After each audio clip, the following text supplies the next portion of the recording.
Welcome, welcome, welcome, welcome, welcome to the program. Welcome this evening. From wherever you are, all over around the world, you're welcome. This is a wonderful evening. Our viewers from all over Africa, Europe, Asia, America, Canada, Australia. I even see some from Japan.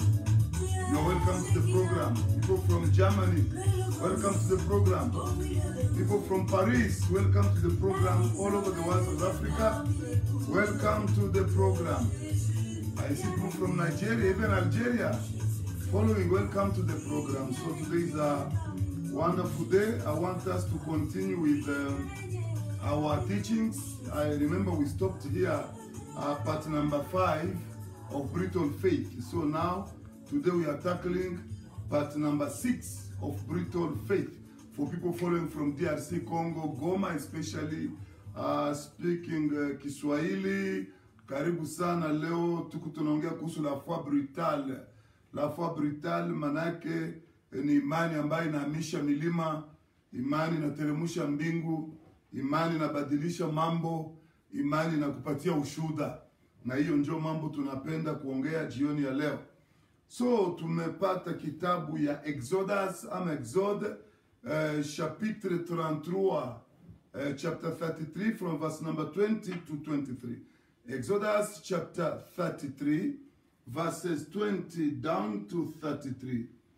Okay. Now, to 23, not 33, 23. The Bible says, but he said, you cannot see my face, for no man shall see me and live. Verse number 21. And the Lord said, behold, there is a place beside me, and you shall stand upon the rock. And while my glory passes by, I will put you in a cleft of the rock and cover you with my hand until I have passed by. Verse 2-3. Then I will take away my hand, and you shall see my back, but my face shall not be seen. Father, we thank you this wonderful evening. We glorify you for the gift of life, and also for the opportunity to share your word. Speak to us in a special way this evening. In Jesus' name we pray, amen. So welcome, welcome, welcome to the program. Today is just fantastic. I can feel the place is just packed of the anointing. The Holy Spirit is on the move. So we thank God for this. Now, the subtitle this evening is, you can't see my face and live. For no man can see me and live. This is powerful. You can't see my face and live. For no man can see my face and live. Now, why is God speaking like this? When you go to the scripture, verse number 18 of Exodus chapter 33, the Bible says, and Moses said, I beseech you, show me your glory. Now, the glory here Moses is asking is not just the glory. Moses wants to see God, physically speaking, because God had always been speaking to him. He saw him through the burning bush. So he has been speaking to God throughout. He had seen God before. For example, through the cloud that was moving during the day, guiding Israel. Through the pillar of fire. So God was visible. But now here, Moses wants to go to the next level, whereby he can see God physically with his body. He can see God. So what he's asking is a bit difficult and even impossible. That's why God says, you can't see my face and live. For no man can see me. So it's 2 levels here. Level number 1, you can't see my face. And then level number 2, for no man can see me. So now it's not just about the face, but even God, you can't see me and live. So, phase A, you can't see my face and live. Phase B, no man can see me and live. Now here we see that Moses is asking what has never been asked before by anybody, by his predecessors. They have never asked God that we want to see you. They have never done that. But now here, this guy wants to see God. You see, I mentioned this before and I want to mention again, that brutal faith engages God because it is based in the Word of God. When your faith is based in the Scripture, is based in the Word of God, automatically it engages God. It touches God. It moves God. God comes into your situation. Why? Because whatever you are asking for, or whatever you are believing for, or whatever you are doing it believing, based in the Word of God. That's why I said on Sunday that brutal faith is informed. When our faith is informed, it means our faith is knowledgeable. When our faith is knowledgeable, it means our faith is based in the Word of God. When our faith is based in the Word of God, it means our faith is not outside what God said that He will do, but our faith is anchored in what God said that He will do. When our faith is based in the Scripture, in the Word of God, automatically it puts God in a corner, in the sense that God has no choice but to come into your situation and give you the reward or the desire of your heart. Now listen, I want you to see here, as we continue, that Moses' faith was informed. Look here. Moses asked God what is impossible, what a man has never asked before, before his generation or the future or the past generations from Adam. Nobody had ever asked God for that. That I want to see you. Now here, since God started working with men, no man had ever seen Him before. He spoke to men through dreams. He spoke to men through visions. He spoke to men through audible voices. He spoke to men through prophecy. And even the Israelites, they saw Him hearing His voice several times. Sometimes when they see the cloud moving, they see the presence of God. When they see the pillar of fire in the night, they see the presence of God. But now here Moses wants to go at another level, next level. You see, I've come to understand that in this life, or in the kingdom of God, things are not so complicated as we think. We fight with circumstances that are surrounding us, our situations. We try to move them, to push them away, to change things, but we fail to understand the implications or the source or the ways of operations, how God operates. If we understand how God operates, let me tell you, things are going to answer to us. We are going to do things. We are going to become signs and wonders in our generation. Wherever we go, wherever we pass, we be the signs. When people look at us, they see God. They see the glory of God. They see the power. They see the move of God in our lives. We become a testimony because we understand how God works. So here Moses is not just coming to God, oh God, you know what? I want to see you. No. Moses' request is informed by his faith in God. Wow, this is amazing. His faith in God is revealed here when you start reading verse number 17 of Exodus chapter 33. Listen to this. Verse 17, the Bible says, and the Lord said to Moses, I will do this thing also that you have asked, for you have found favor, loving kindness, and mercy in my sight, and I know you personally and by name. So you see, Moses, point number one, had found mercy and favor. Now, when you find or you have found mercy and favor before God, automatically, you don't just walk or doing things because you know how to do them, or doing things because just like that. No. When you find the favor before God, it means the favor of God carries you. When you find the favor and grace before God, it means the favor, the grace of God carries you. And this is supported by the scripture when you read Romans, when Paul is writing about the two sons of Isaac. when you write about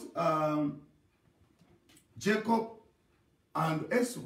So God says, Jacob I loved, and Esau I rejected. Now, when God loves Jacob, God didn't love Jacob because of whatever he did. The Bible says, before the children had committed anything, good or bad, God had already made a choice. That's why the Bible says there was like a battle, a fight in the stomach, in the womb of Rebecca. Why the battle? So she was anxious. She said, why? I prayed to God to bless me with the children, but now I'm suffering. There is a battle inside my stomach, which means the two children are fighting. They are fighting. So now, when she went before God, God will tell her, there is two nations in your stomach, in your womb. So these two nations are going to separate at the birth. So you see the way they were born.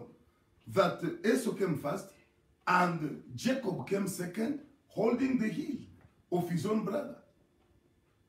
So now, you see, God had already chosen Jacob. Not because of what he did, but because he had found favor. That's why you see even here, God says to Moses, because you have found favor before me. That favor you have found before me. That grace you have found before me. Because of that favor and that grace, I will show you the unshowable. I'm going to show you what no man has ever seen before. I'm going to show you. I'm going to take you to places where nobody has ever seen before. So you see, when God talks about favor and the grace, now Moses is now trekking or walking in that favor, in that grace, to say, God, inside your grace, I can touch the untouchable. Inside your grace, I can see what no man has ever seen before. Inside your grace, I can survive. Because I cannot die under your grace. But under your grace will protect me. Death will never see me because I walk under your grace. So you see, Moses is asking something from God, something difficult, something which is almost impossible, because God says it is impossible. No man can see me and live. My face cannot even be seen. You can't see my face. You see my face, you die. It's automatic. And if you see me, you die. But because you have found favor before me. So you see, Moses didn't just do a request. His request was based on the information, on the knowledge that he had, that I found favor before God. You know, today we have so many Christians who don't even know that they have found favor before God. They don't know that. They don't know they have found favor before God. They don't know that this favor of God, the grace of God, God loved you even before you knew him. God loves you before even you confess his name. God chose you when you didn't even know yourself. You didn't meet him on the street. You were not like going somewhere and then God is going, then you meet. No, he came for you. The Bible says when we were still sinners in our sins, Christ died for us, which means he died even before we became born again, before we became Christians, before we confessed his name. He automatically already died for us. And also in the scripture, the Bible says, the Lamb of God, the one who was sacrificed before the foundation of the world, which means before the foundation of the world, he was already sacrificed. He died before the foundation of the world because God knows the end from the beginning. God is not surprised by anything. So when our faith is informed, let me tell you, we are not going to walk like people who are being terrified, people who are fearing everything. No, we are going to walk firm, with audacity, with courage, because we understand what we represent before God and what God has done for us. So Moses' faith is informed. That's why he said, I want to see your glory. I know I have found favor before you. I want to see your glory. Remember, before there, God says, you people go. I don't want to go with you because you have angered me. So, because I'm angry, so you just go. Take these people, go to the land I gave to your fathers. Go. But I don't want to go with you. Because if I go in your midst, I'm going to finish you. Listen what Moses is telling God. And Moses said to the Lord, if your presence does not go with me, do not carry us up from here. For by what shall it be known that I and your people have found favor in your sight? It's about favor. Hallelujah. It's about favor. Because if we have found favor on our own, we don't deserve to live. But because of your favor, we can live. Because of your favor, we can overcome the devil. Because of your favor, we can overcome everything. Let your favor allow us to live. Look at us through your favor. Don't look at us as just Israelite, human being, but look at us through your favor. And listen to this. Is it not in your going with us so that we are distinguished, I and your people, from all the other people upon the face of the earth? And the Lord said to Moses, I will do this thing also that you have asked, for you have found favor, loving kindness before me. So Moses is not like fighting with God. You know, today we have Christians who will go maybe to the mountain. They say, okay, we are fighting group. They are fighting God. You don't fight God. You obey God. You follow his instructions. And God will do what he said that he will do. You cannot twist the hand of God. You cannot force God to do what he cannot do. For example, what his nature cannot do. For example, what the Bible didn't say that God will do. So Moses' prayer is based on the knowledge of God. His faith is informed that a man of favor cannot just die. Because the favor, it is unmerited.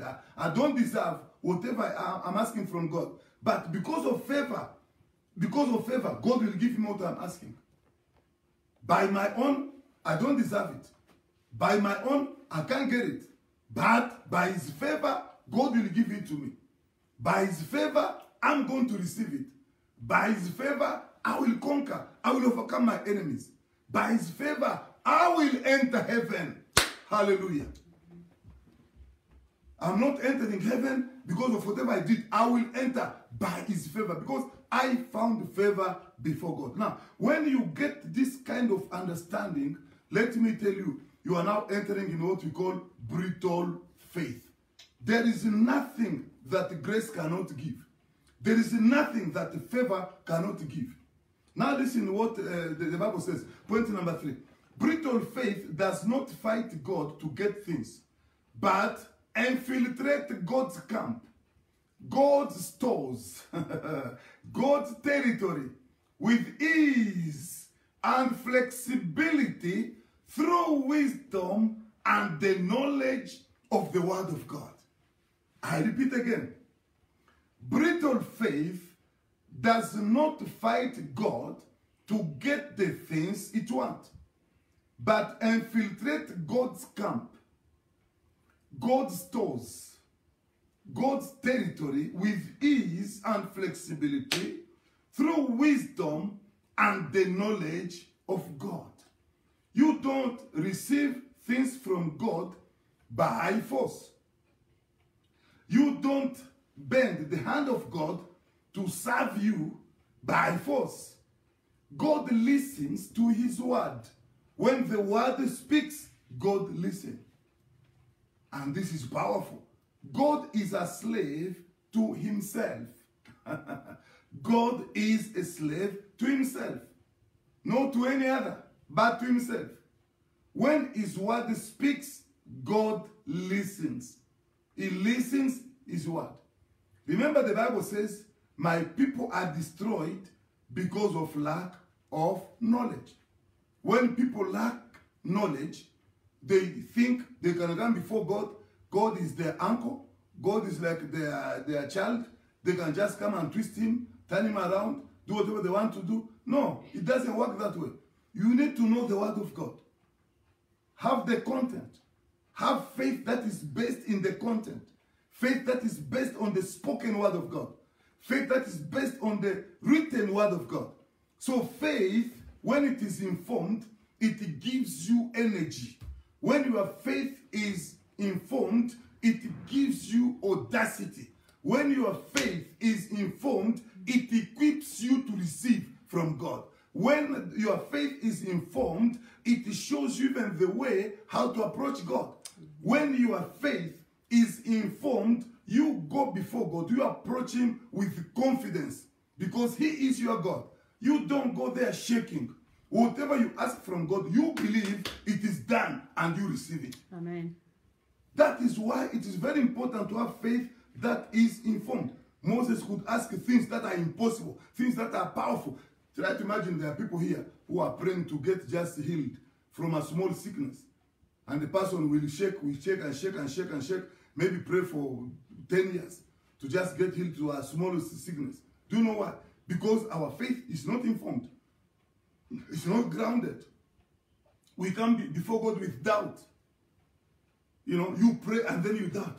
Is he going to do it or is he not going to do it? Am I going to receive or I'm not going to receive? Because faith is not informed. So Moses go before God, I found favor. And if I found favor before you, I want you to give me this one.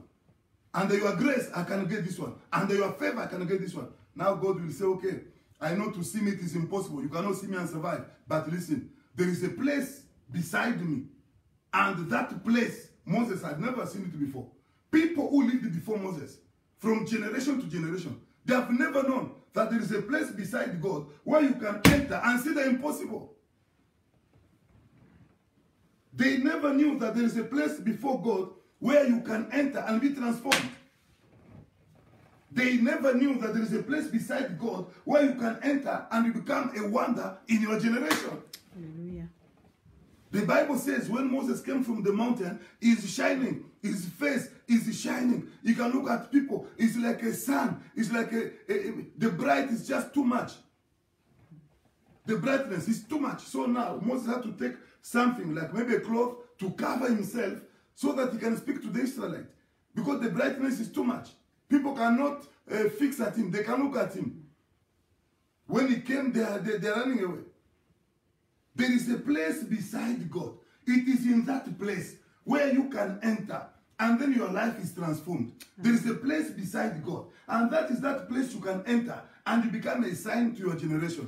There is a place beside God where you can enter and then you become a miracle. There is a place beside God where you can enter and then you live a supernatural kind of life. It is there, that place.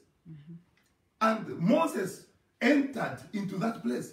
God brought him to that place. Why? Because Moses knew that I'm a vessel of grace. I'm not a vessel of distraction. I'm not a vessel of death. I'm a vessel of grace. The grace of God is upon my life. Under the grace of God, I can achieve what is impossible to human beings to achieve. Under the grace of God, I can attain what is impossible to attain. What is unattainable, I can attain under the grace of God. You don't discuss the grace of God, but you accept the grace of God. You don't bargain the grace of God. You accept the grace is there. It is when you get this knowledge that you become a partaker to this particular grace. As the Bible put it in Romans chapter 3, verse 23, says, we are saved by grace. Not by works, not by power, not by techniques, but by faith, by grace. That grace of God saves us. So this is just amazing and it is powerful to see what is happening here. You are smarter, let me tell you. Look at the example we have here about the prophet of Baal, who will call Baal from morning until evening they see nothing. But when Elijah came before God, because his faith is informed, what did he do? He didn't just come, oh, God of the Bible, show that I'm your servant, bring fire down. No, things are broken.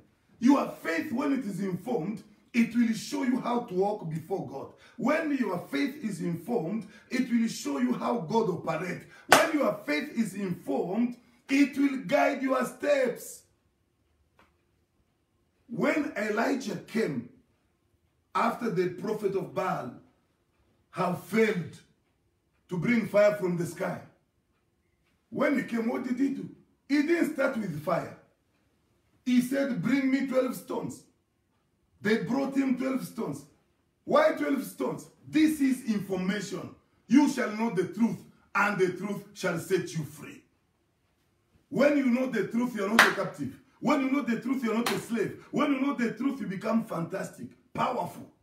Listen, man, bring me 12 stones. Why 12 stones? Oh, 12 stones. I have information. We have to start there. We want fire to come from heaven. We have to start from somewhere. Bring me stones. They brought 12 stones. And then started building the altar using the 12 stones, which meant that every stone stood for a tribe of Israel. So you have 12 tribes, and then he brought 12 stones and then built an altar, which says that God, Israel, has come back to you. They were scattered, following other gods, worshiping other things. Now they have come back to you to worship you, to serve you, the only true God. That was step number 1.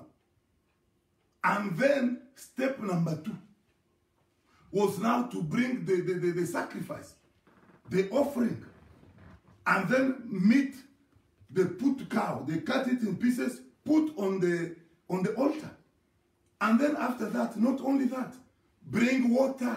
Why water? Because water was a commodity in those days. Water was rare in those days. People are suffering. There is no water. People are dying. There is no water for camels. There is no water for their cows. There is no water for their sheep. There is no water even in their houses. People are dying of hunger. No cultivation. No food in the farm. Nothing is there. So water was a commodity. So bring water. It is a sacrifice. Bring water. You know, in the kingdom of God, things do not just happen. Things happen in different ways according to the foundation that is laid by God. There are other things that will not happen. We have to do what you call a sacrifice. We have to offer a sacrifice, as in this case of Elijah now.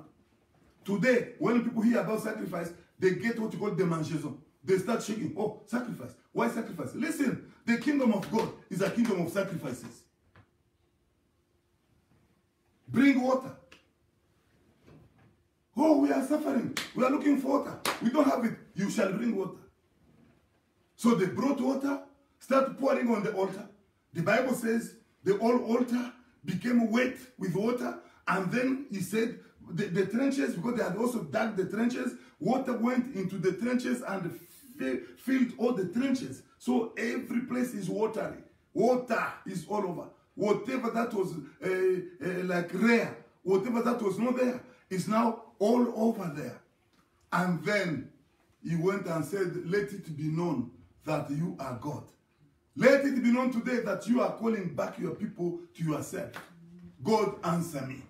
Just one word, fire came down. Listen, people of God, I feel like preaching, but I don't want to preach because I'm teaching. But in my spirit, I feel like preaching, but I want to preach. Listen and listen well. This kingdom is not about, this kingdom is about information. This kingdom is not about sentiment. This kingdom is not about caprice. I come to the kingdom of God with my caprice, God must do something. No, who are you? This kingdom is not the kingdom of your uncle, that you just come and then behave the way you want to behave, or, no. It's a kingdom that has foundation. And this foundation, they are laid, they are built in God's will, in God's scripture, in God's word. Now, when we understand the word of God, when we understand how these things operate, when we understand, because whatever the word says, God will say amen. Amen. Because God equals to his word. So God cannot go against his word. That's why Moses said, because I found grace before you, I found favor before you, God, I want to see your glory. Oh, Moses, you're asking for something very difficult. But there is a place here. This evening, I want to take you to that place. The place near God. That place beside God. I can see that place beside the rock of God. that is placed in the rock of ages, the rock that led Israel in the desert, that rock through which they got water, the rock of all times, the rock of all days. And this rock is none but Jesus Christ. Amen. Our Lord and Savior. Amen. So Jesus is that rock, and that rock is the same place, the only place where you can stand and see a holy God. Amen. It's the same place where the only place you can stand and see what no man can see. It is that place where you can stand, that place of Jesus. I say it is the only place that you can stand and see visions and see things that have no names, have no, definitions in human terms. They have no vocabularies. You cannot even, speak them out because they don't have names. In that place, you stand there, you become a wonder. In that place, you stand there, you get favor from God. In that place, you stand there, there is grace. In that place, you stand there, there is no judgment. Try to imagine, whoever saw God was judged. He died. He could not see his face and survive. But Moses stood there. God passed by. The Bible says, God passed by. And then he was covering Moses with his hand as he was passing by. So Moses, when God is covering him with his hand, it means Moses could even see that hand. That's why he knew that the hand was covering him. Hallelujah. And then when God is passing by, after that, God removed the hand. And then the Bible says Moses saw him from behind. This is a man who saw God from behind. It was not by force. It was not by power. You can infiltrate the kingdom. You can penetrate, infiltrate, enter the stores of God. The stores of blessings. The stores in which you have healing. You have prosperity. You have peace. You have progress. You have everything. Amen. And those stores you don't enter because you belong to which tribe or what tribe or what nationality. No. Or because you went to university, or because you have a PhD, or because you have several degrees, or because you are tall, or because you are white, or because you are black. No. Or because you know how to talk. No. You can enter the stores. You can infiltrate. Enter to places where you become a sign to your generation. And this will happen when you are informed. When you know how God operates. It is when you know how God operates. It is when you know how God operates. It is when you know how God operates that you can enter. That you can enter the glory of God. That you can receive from God. I know that I cannot exhaust or finish this particular topic today because it's just amazing. It's just, it's beyond, But we are going to talk about it on Friday. I want to dig a bit so that you understand that place. When you stand in that place, the benefit of standing in that place. I'll be talking about it on Friday. So don't miss. Make sure you attend every day. Now listen. Moses saw what no man who lived before him, no man had seen before. Moses saw it. Not because he was too powerful than God. No. But because Moses was flexible. He was informed. He understood the ways of God. The ways of the kingdom. The philosophy of the kingdom. The techniques of the kingdom. The operation of the kingdom. That's why he received. I want to pray. You are following me, you are not born again. I want to take you to that place, the place of abundance, the place of glory, the place of possibilities, the place that can change impossibility into possibilities. Can you say, Lord Jesus Christ, I come before you. I open my heart, I receive you as my Lord and Savior. I will follow you and serve you from today and forever. I reject the devil and everything. I come to you. Cleanse me, your precious blood, in Jesus' name. Thank you for my salvation. Amen. People who are sick, I want to pray with you. Father, in the name of Jesus, I pray for my sister, I pray for my brother who is not feeling well. I send the word of healing to you now. In the name of Jesus, receive your healing in Jesus' name. You is crippled, you can now stand and walk. Receive your healing in the name of Jesus. You is blind, you can now open your eyes and see. Receive your healing in the name of Jesus. You who has been captured and tied by evil spirit. Now receive your salvation, your healing, your deliverance in the name of Jesus. Receive it in the name of Jesus. I can see God doing things all around the world, touching people in different ways. Yesterday I got a testimony from America, from a brother we met here in American Embassy. He gave us a testimony yesterday, just amazing and incredible. So we are receiving testimonies from all over the world. So you are next on the line to give us your testimony tomorrow. God bless you. We love you so much. This is an incredible time that we just want to be sharing the word of God with you people through this live streaming ministry. And I know that God's going to bless you. Don't miss on Friday, same time, 8 sharp to 8:30. God bless you. We love you. We love you. We love you. God bless you. Thank you. Thank you. Thank you. Bye. Amen.